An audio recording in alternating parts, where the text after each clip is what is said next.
La verdad no es un dogma, sino una danza. ¿Estás en contra de todas las religiones?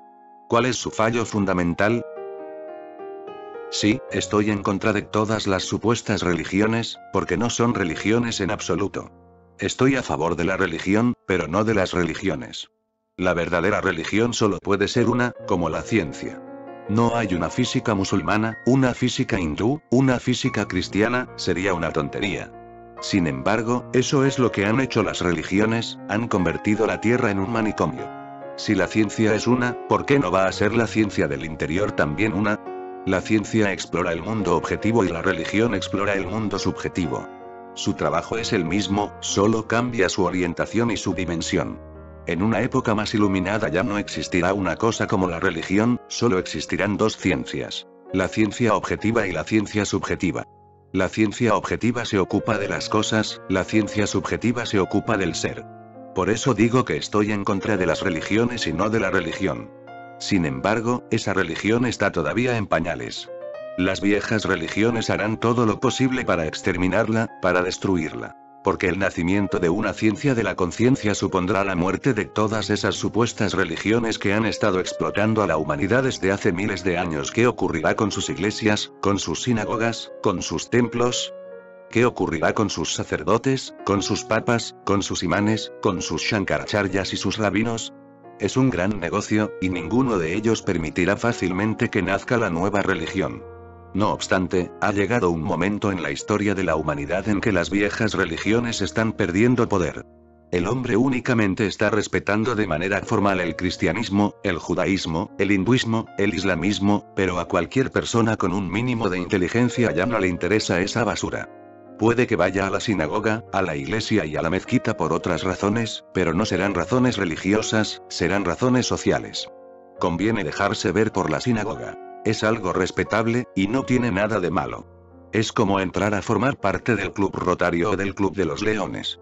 Estas religiones son como antiguas asociaciones que utilizan una jerga religiosa, pero mira un poco más profundamente y descubrirás que no son más que un engaño. Que dentro no tienen sustancia alguna. Yo estoy a favor de la religión, pero esa religión no será la copia de ninguna religión que conozcas. Será una rebelión contra todas esas religiones. No continuará realizando su trabajo, lo detendrá completamente y comenzará uno nuevo. De auténtica transformación de la humanidad. Me has preguntado cuál es el error más importante de todas esas religiones. Hay muchos errores y todos ellos son fundamentales, pero me gustaría hablar en primer lugar del más importante. El error más importante de todas las religiones es que ninguna de ellas fue lo suficientemente valiente para aceptar que hay cosas que no conocemos. Todas ellas fingieron saberlo todo, absolutamente todo. Eran omniscientes porque si aceptas que hay algo que desconoces surgirá la duda en la mente de tus seguidores. Si desconoces algo, ¿quién sabe? Puede que también desconozcas otras cosas. ¿Quién puede garantizar que no es así? Para ser infalibles, todas ellas han pretendido, sin excepción, ser omniscientes. Lo más maravilloso de la ciencia es que no pretende ser omnisciente. La ciencia acepta sus limitaciones humanas. Es consciente de cuánto sabe y que hay mucho más por saber. Los grandes científicos tienen algo incluso más profundo. El conocimiento de lo que conocen, los límites de lo conocible los averiguarán tarde o temprano, están en el camino. En cuanto a lo incognoscible, solo los grandes científicos como Albert Einstein serán conscientes de esta tercera categoría, lo incognoscible, aquello que nunca será conocido. No hay nada que hacer porque el misterio último no se puede reducir a conocimiento. Somos parte de la existencia. ¿Cómo vamos a saber el misterio último de la existencia? Hemos llegado muy tarde. No había nadie presente como testigo. Y no hay forma de separarnos completamente de la existencia y convertirnos simplemente en observadores. Vivimos, respiramos, existimos con la existencia. No podemos separarnos de ella. En el momento en que nos separamos, nos morimos. Y sin estar separado, solo como observador, sin involucrarte, sin apego, no puedes conocer el misterio último. De ahí que sea imposible. Siempre habrá algo que sea incognoscible. Sí, se puede sentir, pero no se puede conocer. Quizás se pueda experimentar de diversas maneras, pero no como conocimiento. Cuando te enamoras, ¿puedes decir que conoces el amor? Parece un fenómeno completamente diferente. Lo sientes. Si intentas conocerlo, quizás se evapore en tus manos. No puedes reducirlo a conocimiento. No puedes convertirlo en un objeto de conocimiento porque no es un fenómeno de la mente. Es algo que haces con el corazón. Sí, tus latidos lo saben, pero ese es un tipo de conocimiento completamente distinto. El intelecto es incapaz de aproximarse a los latidos del corazón. Sin embargo, hay algo más que corazón en ti. Tu ser, tu fuente de vida. Al igual que conoces a través de la mente, que es la parte más superficial de tu individualidad, con el corazón conoces algo que es más profundo que la mente. La mente no puede adentrarse ahí, es demasiado profundo para ella. Sin embargo, detrás del corazón, a mucha mayor profundidad, está tu ser, tu verdadera fuente de vida. Esa fuente de vida también tiene una forma de conocer. Cuando la mente conoce, lo llamamos conocimiento. Cuando el corazón conoce, lo llamamos amor. Y cuando el ser conoce, lo llamamos meditación. Sin embargo, los tres hablan lenguajes diferentes que no se pueden traducir entre sí. Cuanto más profundizas, más difícil resulta traducirlo, porque en el verdadero centro de tu ser no hay más que silencio. ¿Cómo traducir el silencio en sonido? En el momento en que traduces el silencio en sonido lo has destruido. Ni siquiera la música puede traducirlo. Quizá la música se acerque más, pero sigue siendo sonido. La poesía no se acerca tanto como la música, porque las palabras, por muy bellas que sean, siguen siendo palabras. No tienen vida, están muertas. ¿Cómo puedes traducir la vida en algo muerto? Sí, quizá entre las palabras puedas vislumbrar algo de aquí y de allí. Pero será entre las palabras, entre líneas, no en las palabras, no en las líneas. Ese es el error más importante que han cometido todas las religiones. Que han engañado a la humanidad fingiendo descaradamente que lo sabían todo. Sin embargo, todos los días han sido desenmascaradas y ha sido desenmascarado su conocimiento. De ahí que hayan estado luchando contra cualquier progreso del conocimiento. Si Galileo descubre que la Tierra gira alrededor del Sol, el Papa se enfada. El Papa es infalible. No es más que un representante de Jesús, pero es infalible. ¿Qué decir acerca de Jesús? Es el único Hijo de Dios. ¿Y qué decir acerca de Dios? En la Biblia, que es un libro que ha descendido del cielo, escrito por Dios, el Sol gira alrededor de la Tierra. De modo que Galileo planteó un problema. Si Galileo tenía razón, Dios estaba equivocado, el único Hijo de Dios estaba equivocado, los representantes del único Hijo de Dios durante estos 2000 años, todos los papas que son infalibles estaban equivocados. Un solo hombre, Galileo, destruyó toda su apariencia. Sacó a la luz toda la hipocresía. Había que taparle la boca. Era viejo, estaba muriéndose en su lecho de muerte, pero le obligaron, casi le arrastraron, a la corte papal para que pidiera perdón. El Papa le exigió: corrige tu libro, porque el libro sagrado no puede estar equivocado. Tú no eres más que un ser humano, puedes equivocarte, pero Jesucristo no puede equivocarse, el mismo Dios no puede equivocarse, cientos de papas infalibles no pueden equivocarse. Te estás enfrentando a Dios, a su Hijo, y a sus representantes. Lo único que tienes que hacer es corregirlo. Galileo debió de ser un hombre con mucho sentido del humor, lo cual, para mí, es una de las grandes cualidades del hombre religioso. Solo los idiotas son serios, es inevitable que lo sean. Para ser capaz de reírte tienes que tener un poco de inteligencia. Se dice que los ingleses se ríen dos veces cuando oyen un chiste. Una por cortesía hacia la persona que cuenta el chiste, por educación, por buenos modales, y la otra a mitad de la noche, cuando comprenden el sentido del chiste. Los alemanes se ríen solo una vez para demostrar que lo han entendido. Los judíos no se ríen nunca, solo dicen: en primer lugar, lo estás contando muy mal. Necesitas tener un poco de inteligencia, y Galileo debía de ser inteligente. Era uno de los científicos más importantes del mundo, pero también había que considerarle una persona muy religiosa. Contestó: por supuesto que Dios no puede equivocarse, que Jesús no puede equivocarse, que todos los papas infalibles no pueden equivocarse, pero el pobre Galileo siempre puede equivocarse. No importa, corregiré lo que he puesto en el libro. No obstante, debe recordar una cosa: que la Tierra seguirá girando alrededor del Sol. Eso no puedo cambiarlo, no me obedece. El libro puedo corregirlo, pero tendré que escribir esto en una nota. La Tierra no me obedece, sigue girando alrededor del Sol. La religión estaba en contra de cada paso que daba la ciencia. Según la Biblia, la Tierra es plana, no redonda. Cuando Colón comenzó a pensar en hacer un viaje sabiendo que la Tierra era redonda, su razonamiento era muy sencillo. Si continúo viajando en línea recta, llegará un día en que volveré al punto en el que comencé, se cerrará el círculo. Sin embargo, todo el mundo estaba en su contra. El Papa llamó a Colón y le dijo: no seas estúpido. La Biblia lo dice muy claro. Es plana. Pronto llegarás al borde de esta tierra plana y te caerás. ¿Y sabes dónde caerás? El cielo está arriba y no puedes caer hacia arriba, ¿verdad? Caerás hacia abajo, al infierno. De modo que no hagas ese viaje y tampoco convenzas a otras personas para que lo hagan. Colón insistió en ir. Emprendió el viaje y abrió las puertas del nuevo mundo. Debemos tantas cosas a Colón que no somos conscientes de ellas. El mundo que conocemos nació gracias a Colón. Si hubiera hecho caso al Papa infalible que solo estaba diciendo tonterías, pero esas tonterías eran muy sagradas, religiosas. Todas las religiones del mundo están destinadas a fingir que conocen todo lo que existe. Y que lo conocen exactamente tal como es. No puede ser de otra manera. Los jainistas dicen que su Tirthankara, su profeta, su Mesías es omnisciente. Lo conoce todo. El pasado, el presente y el futuro, de modo que cualquier cosa que dice es la verdad absoluta. Buda bromeó sobre Mahavira, el Mesías jainista. Fueron contemporáneos hace 25 siglos. Mahavira estaba envejeciendo, pero Buda era joven y todavía era capaz de bromear y de reír. Todavía era joven y estaba vivo. No había sido reconocido. Una vez que te conviertes en una religión establecida tienes tus propios intereses. Mahavira tenía una religión establecida que tenía miles de años, tal vez la religión más antigua del mundo, porque los hindúes dicen, y están en lo cierto, que poseen el libro más antiguo del mundo, el Rig Veda. Ahora se ha demostrado científicamente que el Rig Veda es el escrito más antiguo que existe. Y en el Rig Veda se menciona al primer Mesías jainista, lo cual es prueba suficiente de que el Mesías jainista precedió al Rig Veda. Se le menciona allí, se llama Rishabdeva. Se le menciona con un respeto que es imposible sentir hacia un contemporáneo. Es una debilidad humana, pero es muy difícil sentir respeto hacia alguien que es contemporáneo nuestro y que está vivo, que es como tú.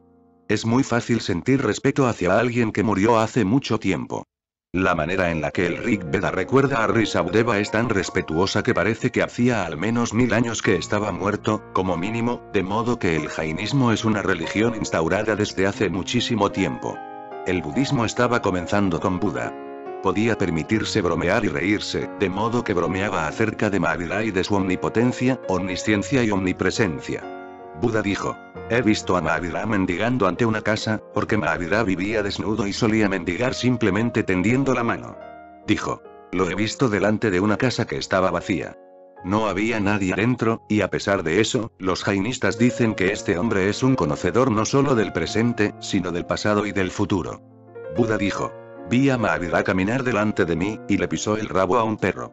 Era por la mañana temprano y todavía no había luz. Únicamente cuando el perro saltó ladrando, se dio cuenta Mahavira de que le había pisado el rabo. Este hombre es omnisciente, pero no sabía que había un perro durmiendo en su camino y que iba a pisarle el rabo. No obstante, lo mismo le ocurrió a Buda cuando se estableció. Al cabo de 300 años, cuando se recogieron sus dichos y sus afirmaciones por primera vez, sus discípulos dejaron muy claro que todo lo que está aquí escrito es completamente verdad, y seguirá siendo verdad siempre. En esas afirmaciones hay muchas estupideces que puede que hace 25 siglos tuvieran sentido, pero hoy ya no lo tienen porque en esos 25 siglos han ocurrido muchas cosas. Buda no tenía ni idea de Karl Marx, no tenía ni idea de Sigmund Freud, de modo que lo que escribió o afirmó, se basaba inevitablemente en el conocimiento que estaba disponible en aquella época. Un hombre es pobre porque en su vida pasada ha cometido malas acciones. Hoy en día, después de Marx, ya no se puede decir: un hombre es rico porque en su vida pasada cometió buenas acciones. No creo que Buda sospechara que fuera a existir un Karl Marx, a pesar de que sus discípulos afirmaran que todo lo que decía seguiría siendo verdad siempre. Otra manera de decir que era omnisciente. Decir que si hacían buenas acciones en sus vidas futuras también serían ricos fue un gran consuelo para los pobres. También fue una alegría para los ricos. Somos ricos porque hemos hecho buenas acciones en nuestra vida anterior. Y sabían perfectamente qué buenas acciones estaban haciendo en ese momento, mientras aumentaban sus riquezas cada día. Su vida pasada había terminado hacía mucho tiempo, pero a pesar de ello seguían aumentando sus riquezas. Los pobres se hacen más pobres y los ricos más ricos. Sin embargo, en la India no se ha pensado en ninguna revolución. No se plantea, a pesar de que ha sufrido una pobreza mayor a la de ningún otro país. La India ha vivido bajo una esclavitud más extensa que ningún otro país del mundo. Sin embargo, hay que aceptar la esclavitud, la pobreza, el sufrimiento, porque es fruto de tus acciones. No puedes rebelarte contra eso. ¿Contra quién vas a rebelarte? La única forma consiste en hacer algo para equilibrar tus malas acciones con tus buenas acciones. A la mentalidad hindú no se le ha pasado siquiera por la cabeza la idea de una revolución. Si llega a la esclavitud, tienes que aceptarla. Los hindúes conocen todas las respuestas. Dicen, no ocurre nada sin la voluntad de Dios. Así que si eres un esclavo, y durante miles de años la India ha permanecido esclava. Es un milagro que un país tan grande haya permanecido bajo la esclavitud durante 2000 años. Los pueblos que invadieron la India eran tribus bárbaras, no eran nada comparados con la India. Podían haber sido aplastados por la multitud. Ni siquiera hacía falta coger una espada.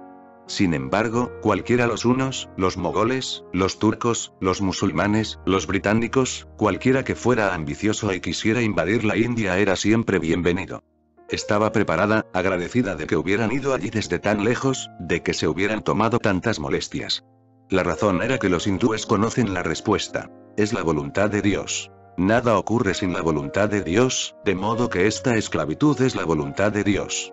Y un hombre como Mahatma Gandhi, se esperaría que un hombre como Gandhi demostrara un poco más de inteligencia, pero no. Si eres hindú, no puedes mostrar más inteligencia de la que se supone que tienes.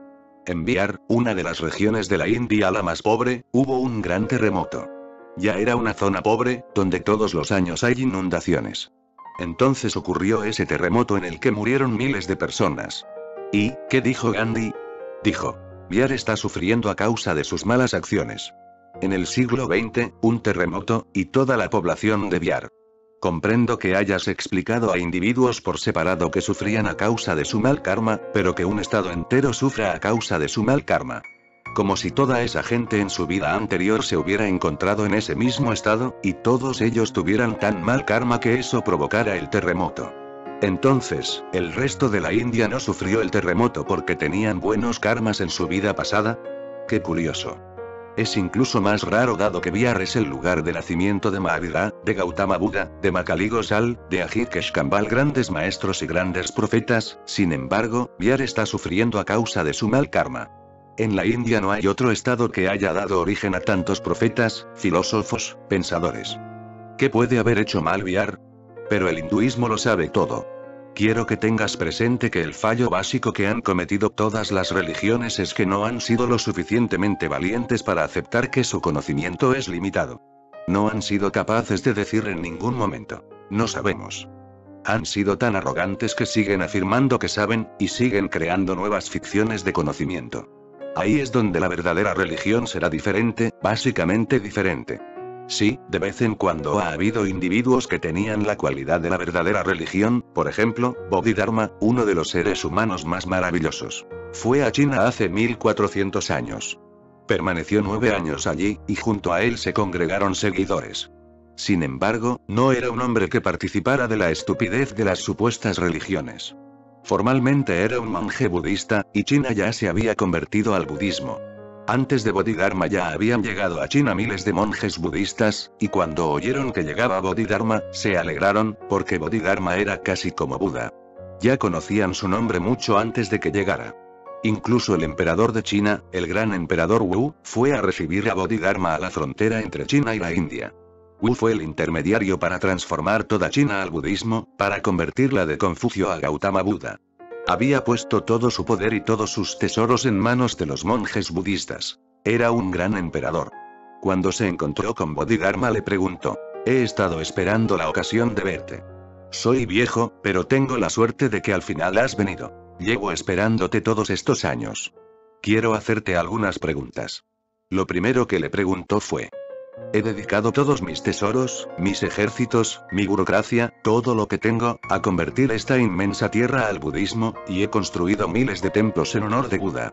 Había construido un templo de Buda en el que había 10.000 estatuas de Buda. Había excavado toda la montaña. Como había que excavar 10.000 Budas, acabaron con toda la montaña. Toda la montaña se convirtió en un templo. ¿Qué recompensa obtendré en el otro mundo? Le preguntó. Los otros monjes le habían dicho: has hecho tanto para servir a Gautama Buda que quizá cuando llegues al otro mundo, él mismo saldrá a recibirte. Y has acumulado tanta virtud, que tendrás una eternidad llena de placeres. Bodhidharma le respondió: todo lo que has hecho no tiene ningún sentido. Ni siquiera has comenzado el viaje, no has dado siquiera el primer paso. Irás al séptimo infierno, te lo aseguro. El emperador Wu no se lo podía creer. Con todo lo que he hecho y este hombre me dice que me iré al séptimo infierno. Bodhidharma se rió. Todo lo que has hecho ha sido fruto de la avaricia, le explicó. Y nada de lo que se haga como fruto de la avaricia te hará religioso. Has renunciado a muchas riquezas, pero no lo has hecho incondicionalmente. Estás negociando. Es un negocio. Estás comprando para el otro mundo. Estás pasando tus ahorros de este mundo al otro mundo, estás haciendo una transferencia. Eres astuto, porque este mundo es transitorio, puede que mueras mañana, y estos monjes te han estado diciendo que el otro mundo es eterno. De modo que, ¿qué es lo que estás haciendo? ¿Ofrecer tesoros temporales para obtener tesoros eternos? Muy buen negocio. ¿A quién crees que vas a engañar? Cuando Bodhidharma le habló al emperador de ese modo ante todos los monjes, generales y los reyes más importantes que habían acudido con Wu y toda su corte, Wu se enfadó. Nadie le había hablado antes así. ¿Es esta la manera de hablar de una persona religiosa? Le recriminó a Bodhidharma. Bodhidharma le contestó: sí, esa es la única forma en que habla una persona religiosa. Todas las demás formas son las de la gente que intenta engañarte. Esos monjes han estado engañándote. Han estado haciéndote promesas. Tú no sabes lo que ocurre después de la muerte ni tampoco ellos lo saben, pero han fingido que lo sabían. ¿Quién eres tú para hablar con tal autoridad? Le preguntó Wu. ¿Y, sabes qué respondió Bodhidharma? Respondió: no lo sé. Esa es una de las cosas que no sé. He estado en mi interior, he llegado al centro de mi propio ser y he regresado tan ignorante como antes. No lo sé. Yo llamo a eso valentía. Ninguna religión ha sido lo suficientemente valiente para decir: sabemos esto y esto otro no lo sabemos. Quizá en el futuro lo sepamos. Pero más allá de esto hay un espacio que permanecerá siempre incognoscible. Si esas religiones hubieran sido más humildes, el mundo habría sido completamente diferente. La humanidad no habría vivido en este caos, no habría habido tanta angustia. ¿Qué hay que decir acerca del infierno? Ya estamos en el infierno. ¿Qué mayor sufrimiento puede haber en el infierno? Los responsables son las personas supuestamente religiosas. Siguen fingiendo, jugando al mismo juego. Después de 300 años en los que la ciencia ha estado continuamente demoliendo su territorio, destruyendo constantemente su denominado conocimiento, sacando a la luz nuevos hechos, nuevas realidades, el Papa sigue siendo infalible, el Shankaracharya sigue siendo infalible. En Jaipur se celebró una conferencia hindú y uno de los Shankaracharyas, hay 4 Shankaracharyas en la India y son los equivalentes al Papa. Cada uno gobierna en una dirección. 4 direcciones, 4 Shankaracharyas. Uno de ellos era de Jaipur, había nacido allí. Era básicamente un astrólogo, un gran sabio, de modo que cuando murió uno de los Shankaracharyas fue elegido el Shankaracharya de Jagannath Puri. Yo lo conocí antes de que fuera Shankaracharya, y fue en esta conferencia cuando lo vi por primera vez después de su nombramiento. Le pregunté: ahora debes de haberte vuelto infalible. Y yo te conozco perfectamente bien. Antes no lo eras. ¿Me podrías decir en qué fecha y a qué hora te volviste infalible? Él me respondió: no hagas preguntas inoportunas delante de los demás. Ahora soy un Shankaracharya y se supone que soy infalible, se supone. Exclamé. Para tu información, replicó, si me preguntas en público, soy infalible. Una verdadera religiosidad tendrá la humildad de aceptar que solo se conocen unas cuantas cosas, que hay muchas otras que no se conocen, y que siempre habrá algo que será incognoscible. Ese algo es el objetivo de toda búsqueda religiosa. No puedes convertirlo en objeto de conocimiento, pero puedes experimentarlo, puedes beberlo, puedes saborearlo. Es existencial. El científico permanece separado del objeto que está estudiando. Siempre está separado del objeto. De ahí que sea posible el conocimiento, porque el conocedor es distinto a lo conocido.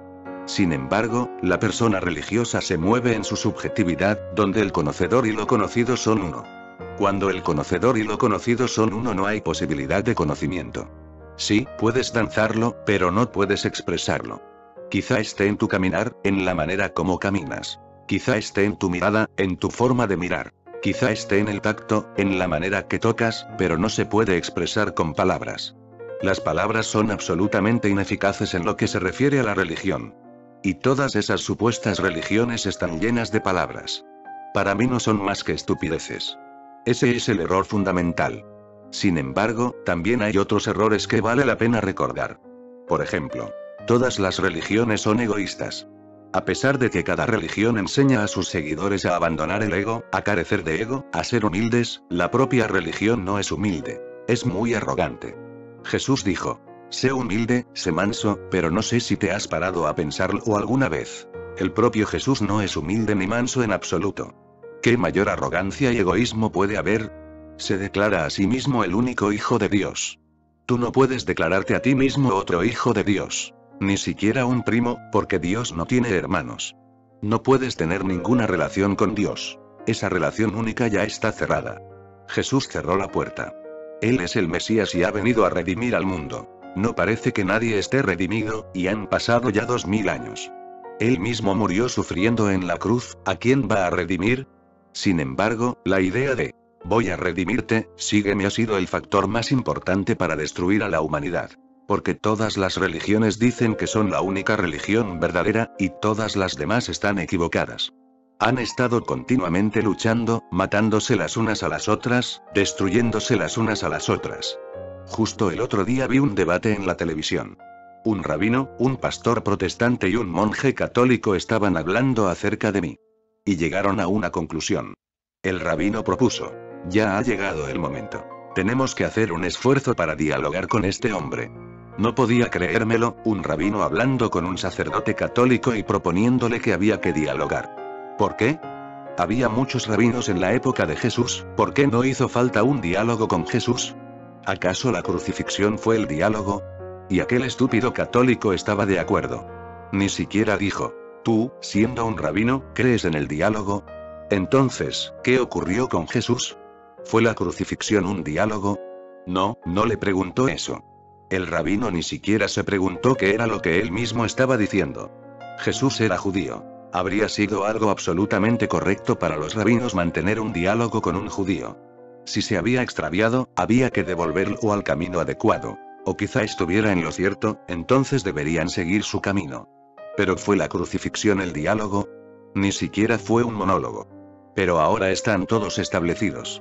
El católico, el protestante y el rabino ya no tienen problemas porque ahora forman parte del negocio establecido. Todos ellos saben que harán lo mismo, están en el mismo negocio. Jesús era un problema. Quizá el diálogo no era posible. Tampoco es posible conmigo, pero por otras razones. Con Jesús no era posible el diálogo porque él era el Mesías. ¿Quién eres tú?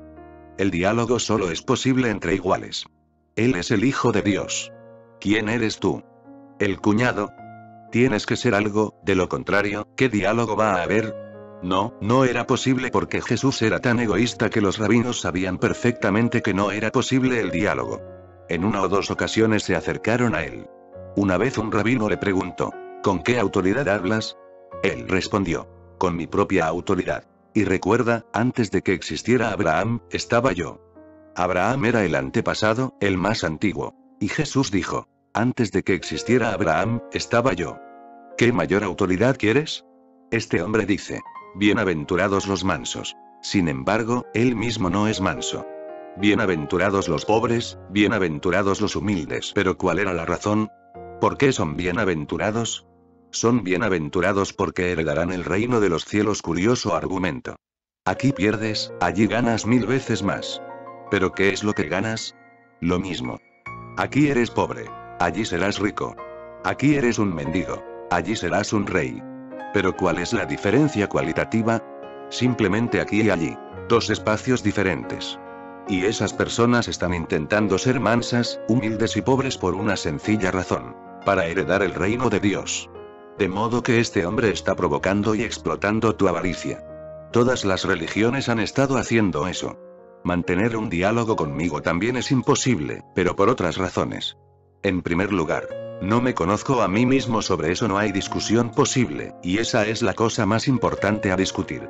¿Qué diálogo? O bien has estado en el interior o no. Si has estado en el interior, basta con mirarte simplemente a los ojos, ese es el diálogo. Si no has estado en el interior, también basta con mirarte a los ojos.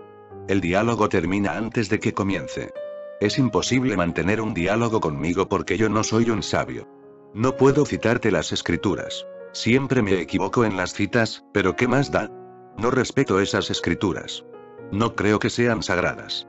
No son más que ficciones religiosas, de modo que citar mal las ficciones religiosas no es ningún problema. De hecho, nunca las he leído detenidamente. Las he ojeado, por aquí y por allá, les he echado un vistazo, e incluso así he encontrado mucha basura. De modo que, ¿qué diálogo se puede mantener conmigo? ¿Sobre qué puntos? Es preciso que haya un mínimo acuerdo, y no hay acuerdo posible porque yo digo que Dios no existe, de modo que ¿qué diálogo puede haber? Tendrás que probar la existencia de Dios, entonces podrá comenzar el diálogo. O puedes llevar a Dios a la máquina de la verdad, entonces podremos discutir si es un verdadero Dios o no es más que un falso americano. Yo no creo que haya ningún cielo ni ningún infierno. ¿Qué diálogo es posible? Sí, en otras religiones puedes mantener diálogos porque hay puntos de acuerdo. Un musulmán, un cristiano, un hindú, un judío, pueden hablar acerca de Dios. Hay un punto cierto, que Dios existe. No es más que una cuestión de forma, atributos, cualidades, pero están de acuerdo en lo básico. Todos ellos están de acuerdo en el cielo y en el infierno. Puede ocurrir que uno crea en 7 infiernos, otro en 5 y otro en 3. No es más que una cuestión numérica, sin demasiada importancia. ¿Qué tipo de diálogo se puede tener conmigo? Cuando oí el debate, empecé a preguntarme, si tenía que haber un diálogo, ¿cómo empezaría? ¿A partir de dónde? No hay un solo punto de acuerdo, porque todas ellas son pseudo-religiosas, no son religiones verdaderas. De lo contrario habrían sido, puedo mantener un diálogo con Bodhidharma. Él dice, no sé quién soy. Ese es un punto de acuerdo suficiente.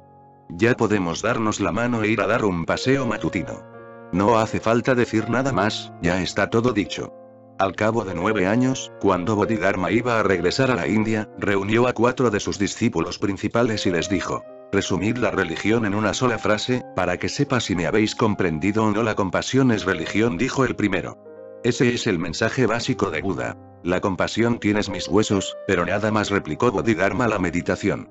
Estar en silencio, en un silencio tan pleno que no haya siquiera un solo pensamiento en tu interior. Esa es la esencia de la religión, dijo el segundo discípulo. Tienes mi carne, pero nada más, porque en lo que dices solo estás repitiendo mis palabras, dijo Bodhidharma. No veo silencio en tu mirada. No veo en tu rostro la profundidad que proporciona ese silencio. No se puede expresar. Es inexpresable, intervino el tercero. Tienes mi médula. Pero, si no se puede expresar, ¿por qué has usado palabras? Ya lo has expresado. Incluso al decir, no se puede decir, no se puede expresar, ya estás diciendo algo acerca de ella. De ahí que solo tengas mi médula, sentenció Bodhidharma. Se dirigió al cuarto. Los ojos del discípulo se llenaron de lágrimas y cayó a los pies de Bodhidharma. Este lo zarandeó y le preguntó una y otra vez, ¿qué es la religión? Sin embargo, en él había solo lágrimas de alegría, y sus manos tocando los pies de Bodhidharma en señal de agradecimiento, no dijo ni una sola palabra, ni siquiera. No se puede decir, es inexpresable. Bodhidharma lo abrazó y le dijo, tú me tienes a mí. Ahora puedo irme en paz porque dejo algo tras de mí. Sin embargo, ahora, con estos rabinos, sacerdotes católicos y sacerdotes protestantes, ¿qué diálogo va a haber? Han pasado 2000 años y los rabinos todavía no han pedido perdón por haber crucificado a Jesús. Puede que fuese un egoísta, puede que estuviese equivocado, puede que enseñara algo erróneo, pero nadie tenía derecho a crucificarlo, no había hecho daño a nadie. Lo único que hacía falta era un debate cordial, pero ellos no eran lo suficientemente competentes para discutir con él. La crucifixión no es un argumento. Puedes cortarme la cabeza, pero eso no es un argumento. Eso no significa que yo estuviera equivocado y tú estuvieras en lo cierto. De hecho, cortándome la cabeza lo único que demuestras es que eres incapaz de argumentar tu punto de vista. Siempre es el débil el que se enfada.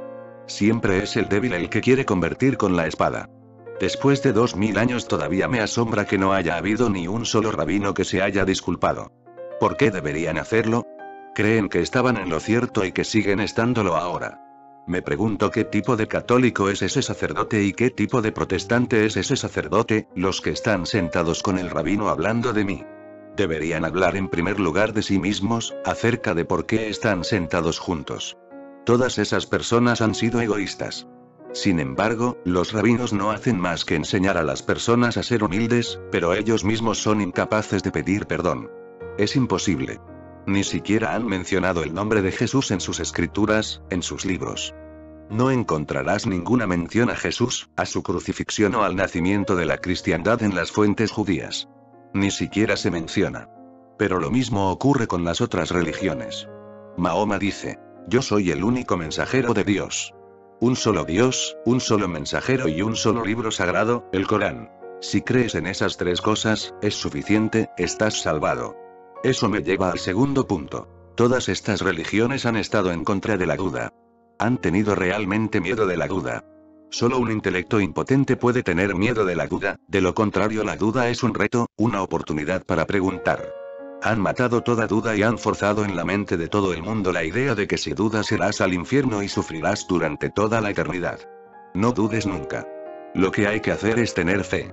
Fe absoluta. Ni siquiera bastará fe parcial, sino fe absoluta. ¿Qué es lo que estás pidiendo a los seres humanos? ¿Algo completamente inhumano?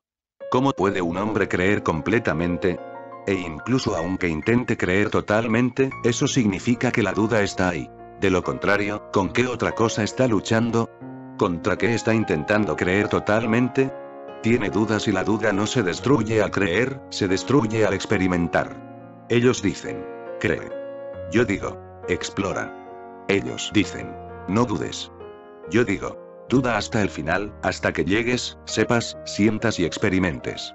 Entonces la duda se evaporará por sí sola, no hará falta reprimirla. No hará falta que creas.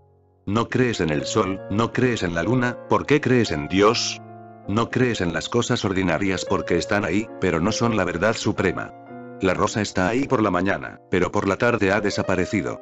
A pesar de ello, crees en ella. No se plantea la duda. Tu creencia en la rosa es una simple creencia, no algo contra la duda. De modo que no te confundas entre una simple creencia y una creencia complicada. Yo tengo otro nombre para esto: confianza. Confías en una flor. Florece, derrama su fragancia y desaparece. Por la tarde ya no la encontrarás. Sus pétalos se habrán caído y el viento se los habrá llevado. Sin embargo, no era una verdad eterna. Para ti es un hecho. Sabes que volverá a haber rosas, que volverá a haber fragancia. No hace falta que creas, simplemente sabes debido a la experiencia, porque ayer había rosas y también desaparecieron. Hoy han vuelto a aparecer, mañana la naturaleza seguirá su curso. ¿Por qué creer en Dios? Ayer no tenías ninguna experiencia de Dios ni hoy tampoco, ¿y qué certeza tienes acerca del mañana? ¿De dónde puedes sacar certeza para el mañana? El ayer estaba vacío, el hoy está vacío y el mañana solo es una esperanza vacía, esperar contra la esperanza.